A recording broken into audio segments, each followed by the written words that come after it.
ಇನ್ನೊಂದು ಕಡೆ ಈಗ ಪೋಷಕರಿಗೆ ಸರ್ಕಾರ ಸಿಹಿ ಸುದ್ದಿ ಕೊಟ್ಟಿದೆ. ಅದೇನಂದ್ರೆ 1ನೇ ತರಗತಿಗೆ 6 ವರ್ಷ ತುಂಬಬೇಕು ಅನ್ನುವಂಥ ಒಂದು ನಿಯಮ ಇತ್ತಲ್ಲ, 6 ಇಯರ್ಸ್ ಆಗಲೇಬೇಕು ಅಂತೇಳಿ. ಅದರಲ್ಲಿ ಈಗ ವಿನಾಯಿತಿ ಕೊಟ್ಟಿದ್ದಾರೆ. ಏನಂದ್ರೆ 60 ದಿನಗಳ ಸಡಿಲಿಕೆಯನ್ನು ಕೊಟ್ಟಿದೆ. 2 ತಿಂಗಳು ರಿಲ್ಯಾಕ್ಸೇಷನ್. ಹೆಚ್ಚು ಕಮ್ಮಿ ಈಗ 6 ವರ್ಷ ಆಗದೇ ಇದ್ರೂ ಕೂಡ ನಿಮಗೆ ನಿಮ್ಮ ಮಗುವಿಗೆ 5 ವರ್ಷ 10 ತಿಂಗಳಿದ್ರೆ ಸೊ ಆಗ ಸೇರಿಸಬಹುದು ಅಂತ ವಿಧಾನಸಭೆಯಲ್ಲಿ ಮಧು ಬಂಗಾರಪ್ಪ ಅವರು ಘೋಷಣೆ ಮಾಡಿದರೆ 6 ವರ್ಷ ತುಂಬಿರಬೇಕು ಅನ್ನುವಂಥ ನಿಯಮಕ್ಕೆ ಈ ವರ್ಷ ವಿನಾಯಿತಿ ಕೊಟ್ಟಿರುವಂಥದ್ದು.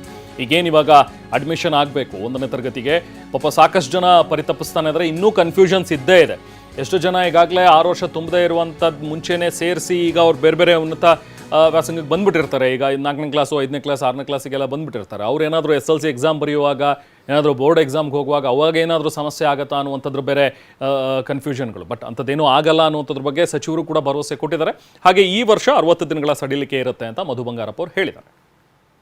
ಈ ಅವಕಾಶವನ್ನು ಈ 1ನೇ ಕ್ಲಾಸಿಗೆ ಅಡ್ಮಿಷನ್ಗೆ ಮಕ್ಕಳಿಗೆ 6 ವರ್ಷದ ಒಂದು ಇತಿಮಿತಿ ಏನಿದೆ ಅದನ್ನ ಸಡಿಲ ಮಾಡ್ತಕ್ಕಂಥದ್ದು ಕೆಲವರು ತಾಯಂದ್ರು ಮತ್ತೆ ಅವ್ರ ಪೇರೆಂಟ್ಸ್ ಎಲ್ಲ ಸಾಕಷ್ಟು ಎಲ್ಲ ಕಡೆನೂ ಓಡಾಡ್ತಾ ಇದ್ದಾರೆ. ಮತ್ತೆ ನನಗೂ ಕೂಡ ಮನವಿಯನ್ನು ಮಾಡಿದ್ದಾರೆ.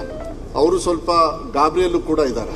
ಅದಕ್ಕೆ ಈ ಅವಕಾಶವನ್ನು ಕೊಟ್ಟಿರೋದ್ರಿಂದ ಒಂದು ಮಾತನ್ನು ಹೇಳಲಿಕ್ಕೆ ಇಷ್ಟಪಡ್ತೀನಿ. ಕರ್ನಾಟಕ ಶಿಕ್ಷಣ ಕಾಯ್ದೆ 1993ರ ಅಧ್ಯಾಯ 3 ಸೆಕ್ಷನ್ 20ರ ಮಕ್ಕಳನ್ನು 1ನೇ ತರಗತಿಗೆ ದಾಖಲಾತಿ ಮಾಡುವ ಸಂಬಂಧ 60 ದಿನಗಳ ವಿನಾಯಿತಿಯನ್ನು ನೀಡಲಾಗಿರುತ್ತದೆ.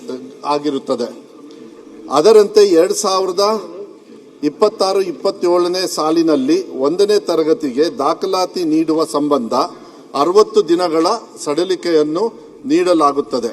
ಹಾಗೂ ಈ ಸಂಬಂಧ ದಾಖಲಾತಿ ತಂತ್ರಾಂಶದಲ್ಲಿಯೂ ಸಹ ಬದಲಾವಣೆ ಮಾಡಲಾಗುವುದು ಎಂಬ ಮಾಹಿತಿಯನ್ನು ಸದನ ಗಮನಕ್ಕೆ ತರಲು ಬಯಸುತ್ತೇನೆ. ಆಮೇಲೆ ಇದು LKG UKGಗೂ ಕೂಡ ಅವರಿಗೆ ಅಡ್ಮಿಷನ್ಗೆ ತೊಂದರೆ ಆಗ್ತಾ ಇದೆ.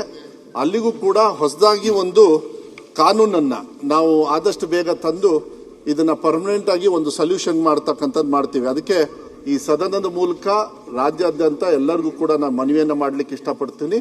60 ದಿವಸ ಏನು ನಾವು ಇವಾಗ ಅವರಿಗೆ ಸಡಿಲಿಕೆಯನ್ನ ಕೊಡ್ತಾ ಇದ್ದೀವಿ ಅದನ್ನ 60 ದಿವಸ ಅಂದ್ರೆ 6 ವರ್ಷ ಅಂದ್ರೆ 2 ತಿಂಗಳು 60 ದಿವಸದ ಒಂದು ರಿಯಾಯಿತಿಯನ್ನ ಇದನ್ನ ಕಾನೂನನ್ನ ತರ್ತಾ ಇದ್ದೀವಿ ಮಾನ್ಯ ಸಭಾಪತಿಗಳೇ. ಇದು ಎಲ್ಲ ಪೇರೆಂಟ್ಸ್ಗೂ ಕೂಡ ಮಾಹಿತಿಯನ್ನ ನಾನು ಕೊಡ್ಲಿಕ್ಕೆ ಇಷ್ಟಪಡ್ತೀನಿ. ಇದು LKG UKG ಮತ್ತೆ ಫಸ್ಟ್ ಸ್ಟ್ಯಾಂಡರ್ಡ್ಗೆ. ಆಮೇಲೆ ಇದಕ್ಕೆ ರೆಗ್ಯುಲರೈಸ್ ಮಾಡೋದಕ್ಕೆ, ಯಾಕಂದ್ರೆ LKG UKG ಯಾವುದೇ ರೆಗ್ಯುಲೇಟರಿ ಸಿಸ್ಟಮ್ ಅಲ್ಲಿ ಇಲ್ಲದೆ ಇರೋದ್ರಿಂದ ಅದಕ್ಕೂ ಕೂಡ ರೆಗ್ಯುಲೇಟರಿ ಒಂದು ಆಕ್ಟ್ ಅನ್ನ ತಂದು ಇಲ್ಲ ರೂಲ್ಸ್ ಅನ್ನ ತಂದು ಇಲಾಖೆ ವತಿಯಿಂದ ಆದಷ್ಟು ಬೇಗ ನಾವು ಕಾನೂನನ್ನ ನೆಕ್ಸ್ಟ್ ಸಭೆಯಲ್ಲೂ ತಂದು ಮಂಡಿಸಿ ಅದನ್ನ ಕಾನೂನು ರೀತಿಯಲ್ಲಿ ತರ್ತಕ್ಕಂಥ ವ್ಯವಸ್ಥೆಯನ್ನ ಮಾನ್ಯ ಅಧ್ಯಕ್ಷರೇ ಅಂತ ಹೇಳಲಿಕ್ಕೆ ಇಷ್ಟಪಡ್ತೀನಿ. ಮಾನ್ಯ ಅಧ್ಯಕ್ಷರೇ, ಶಿಕ್ಷಣ ಮಂತ್ರಿಗಳೇ ಮಾಡಿದಂತ ಇದನ್ನ ನಾನು ಸ್ವಾಗತ ಮಾಡ್ತೇನೆ.